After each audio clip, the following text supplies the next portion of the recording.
হযরত ইউসুফ আলাইহিস সালাম যখন মিশরের জেলখানা থেকে বাইর হইলেন, মিশরের মধ্যে দুর্ভিক্ষ লাগছিল। বাদশা রাইয়ান কোন রকমে দেশকে দুর্ভিক্ষের কবল থেকে মুক্ত করতে পারে না। তো ইউসুফ আলাইহিস সালামকে জেলখানার থেকে ডাকিয়ে আনি পরামর্শ চাইলেন, হুজুর আপনি তো একজন জ্ঞানী মানুষ, আমাকে ইতিপূর্বে আপনি স্বপ্নের তাৎপর্য বলতে যাইয়া যে ভবিষ্যৎবাণী করছিলেন, এই ভবিষ্যৎবাণী তো আমি অক্ষরে অক্ষরে বাস্তবায়িত পাইলাম। এখন আমাকে একটু পরামর্শ দেন, আমার দেশটাকে দুর্ভিক্ষের কবল থেকে কিভাবে মুক্ত করতে পারে। তা হযরত ইউসুফ আলাইহিস সালাম বললেন, বাদশাহ হুজুর একটা কাজ করেন, আমাকে আপনার দেশের উজিরে খাজানা বানাইয়া দেন। বলার দেরি করার দেরি নেই, সঙ্গে সঙ্গে বাদশা রাইয়ান হযরত ইউসুফ আলাইহিস সালামকে মিশরের অর্থমন্ত্রী বানাইয়া দিলেন।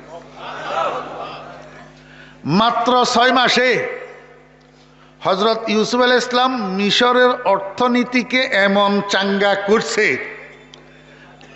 এই 6 মাসের উৎপাদন আগামী 7 বছর খাইয়াও মিশরবাসী খতম করতে পারবে না।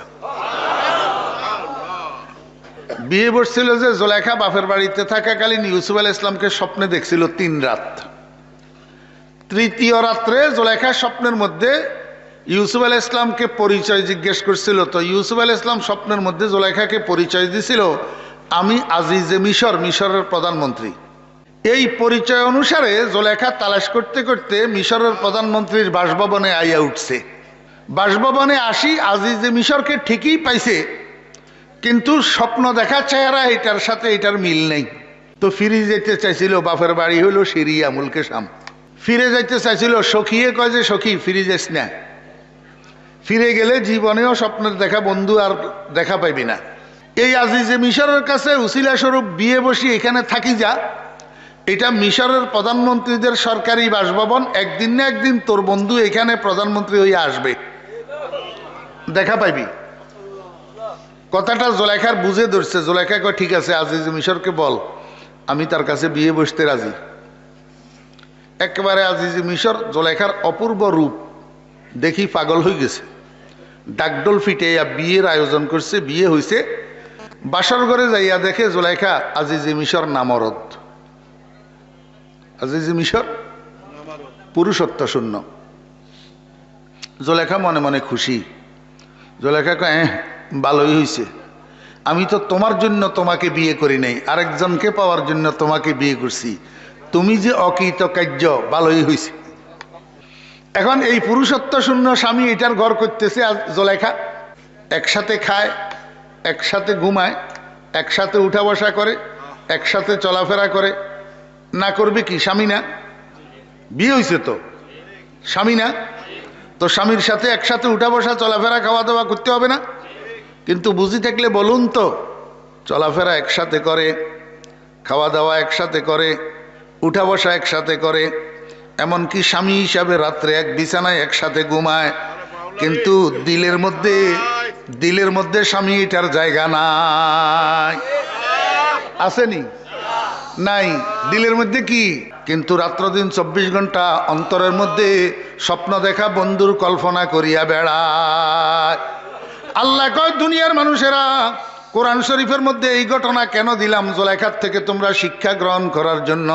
ওরে তোমরা এই দুনিয়া নামক জায়গার মধ্যে বিবি বাচ্চা নিয়া, আত্মীয় স্বজন নিয়া, বন্ধু বান্ধব নিয়া, জায়গা জমিন নিয়া, গাড়ি বাড়ি নিয়া, সব কিছু নিয়ে একসাথে উঠা বসা চলাফেরা খাওয়া দাওয়া, ওরে জীবনযাপন সব করিবা, মগর দিলের মধ্যে এগুলারে জায়গা দিবা না।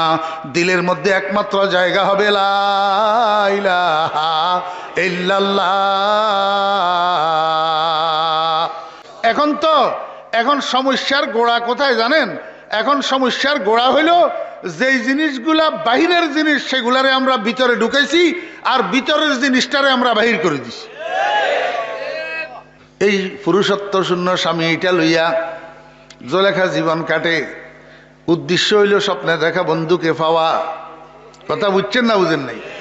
তো বলতে চাইছিলাম যে যখন ইউসুফ আলাইহিস সালাম মিশরের অর্থমন্ত্রী, এই সময়ের মধ্যে এই জুলাইখার স্বামী এটা আজিজে মিশর এন্তেকাল হইয়া গেছে। যখন এন্তেকাল হইয়া গেছে, মিশরের বাদশাহ কি করছে? হযরত ইউসুফ আলাইহিস সালামের দড়ি আজিজে মিশর বানাইয়া দিছে। এখন একসাথে ইউসুফ আলাইহিস সালামের কাছে দায়িত্ব কয়টা?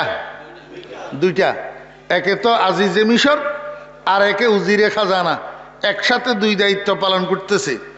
অল্প কিছুদিন যাওয়ার পর মিশরের বাদশাহ যখন দেখছে ওরে বাবার এইটা মানুষ নাকি, মানুষের মধ্যে এত প্রতিভা কেমনে থাকে, বাদশাহ একদিন রাজ দরবারের মধ্যে আল্লাহু আকবার দরবারের যত বড় বড় কর্মকর্তা কর্মচারীরা আছে সবাইরে দাওয়াত দিছে, ইউসুফ আলাইহিস ইসলামেরও দাওয়াত দিছে। দাওয়াত দিয়া এই ভরা দরবারের মধ্যে মিশরের বাদশা রাইয়ান হজরত ইউসুফ আলাইহিস ইসলামকে দুই বাহু ধরি সিংহাসনের মধ্যে বসাইয়া দিছে, নিজের মাথার মুকুটটা উঠাইয়া ইউসুফ আলাইহিস ইসলামের মাথায় বসাইয়া দিছে। এবং এই ভরা দরবারে মিশরের বাদশা ঘোষণা দিয়া দিল, ভাইয়েরা আমি মিশরের বাদশা সজ্ঞানে স্বেচ্ছায় ঘোষণা দিচ্ছি যে এখন থেকে আমি আর মিশরের বাদশা রইলাম না, আমি এখন থেকে মিশরের বাদশাই ছেড়ে দিলাম, এখন থেকে মিশরের বাদশাহ ইউসুফ ইবনে ইয়াকুব। জিন্দা থাকতে বাদশা রাইয়ান হজরত ইউসুফ আলাইহিস ইসলামকে কি বানাই দিলেন? মিশরের বাদশা বানাইয়া দিলেন। বয়স কত? মাত্র 25, মাত্র 25, বড়া যৌবন। জলেখা কোথায়?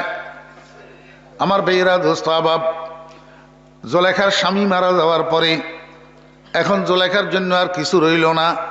সারাটা জীবন ইউসুফ আলাইহিস ইসলামের জন্য কানতে কানতে চোখের জ্যোতি শেষ হইয়া জলেখা অন্ধা হইয়া গেছে। বয়স তো 40-এর উপরে হইয়া গেছে, মাথার চুল সাদা হইয়া গেছে, কোমর বাঁকা হইয়া গেছে, মাথার উপরে স্বামীর ছায়া ছিল সেটাও শেষ হইয়া গেছে। বাপের বাড়ি থেকে আসার সময় বাপে একটা খাদেমা দিছিল, সখী দিছিল, এই সখীটাও মারা গেছে। জলেখার আরেকটা কাজ আছিল, হজরত ইউসুফ আলাইহিস ইসলামের নাম জলেখার সামনে কেউ উচ্চারণ করলে জলেখা খুশি হইয়া আল্লাহু আকবার ওই মানুষটাকে সোনা রূপা হীরা জওহর যা হাতের কিছু পাইতো কিছু না কিছু দিত। তো মিশরের মানুষ যখন দেখছে জলেখার সামনে যাইয়া ইউসুফ কইলে কিছু পাওয়া যায়, তো মিশরের মানুষ জলেখার ঘরের দরজায় যাইয়া ভোট কেন্দ্রের লাইনের মতো লাইন লাগায় আর ইউসুফ ইউসুফ জিকির করে।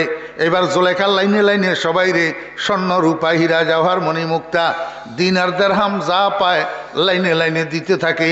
জেহার কসকিসায় ইউসুফে শনি দে বাপায়সগঞ্জ সিমো জর কষি দে। ওরে দিতে দিতে দিতে দিতে এক সময় জলেখার দনের ভান্ডার খালি হইয়া জলেখার দিন ভিখারিনী হইয়া গেছে। এক বেলার খোরাক আর জলেখার ঘরে জমা ছিল না। আল্লাহু আকবার। আমার ভাইয়েরা দোস্ত আহবাব,